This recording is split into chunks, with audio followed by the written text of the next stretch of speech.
ಮಂಟಪದಲ್ಲಿ ಹಾರ ಬದಲಾಯಿಸುವ ಸಮಯಕ್ಕೆ ವರನ ಪರಾರಿ. ಮೊಬೈಲ್ ಕರೆ ಬಳಿಕ ನಡೆದ ಹೈಡ್ರಾಮಾ. ಹರಿಯಾಣದ ಕೈತಾಲ್ ಜಿಲ್ಲೆಯಲ್ಲಿ ಮದುವೆ ಸಮಾರಂಭ ನಡೆಯುತ್ತಿದ್ದಾಗಲೇ ವರನ ಮೊಬೈಲ್ಗೆ ಬಂದ ಒಂದು ನಿಗೂಢ ಕರೆ ಮತ್ತು ಫೋಟೋಗಳಿಂದಾಗಿ ಮಂಟಪದಲ್ಲಿ ಭಾರೀ ಹೈಡ್ರಾಮಾ ನಡೆದಿದೆ. ಮದುವೆ ಶಾಸ್ತ್ರಗಳು ನಡೆಯುತ್ತಿದ್ದಾಗ ವರನಿಗೆ ಅಪರಿಚಿತ ವ್ಯಕ್ತಿಯೊಬ್ಬ ಕರೆ ಮಾಡಿ ವಧುವಿನ ಬಗ್ಗೆ ಆಕ್ಷೇಪಾರ್ಹ ಫೋಟೋಗಳನ್ನು ವಾಟ್ಸ್ಆಪ್ಗೆ ಕಳುಹಿಸಿದ್ದು, ಇದರಿಂದ ಆಘಾತಕ್ಕೊಳಗಾದ ವರ ಮಂಟಪದಿಂದಲೇ ದಿಢೀರ್ ಓಡಿ ಹೋಗಿದ್ದಾನೆ.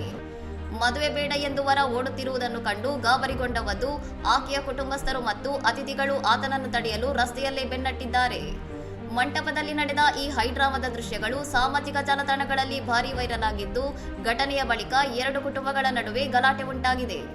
ವಿಚಿತ್ರ ಮತ್ತು ಅನಿರೀಕ್ಷಿತ ತಿರುವು ಪಡೆದ ಈ ಮದುವೆಯ ಕುರಿತು ಸ್ಥಳೀಯ ಪೊಲೀಸರು ಪ್ರಕರಣ ದಾಖಲಿಸಿಕೊಂಡಿದ್ದು, ಸದ್ಯ ತನಿಖೆಯನ್ನು ಕೈಗೊಂಡಿದ್ದಾರೆ.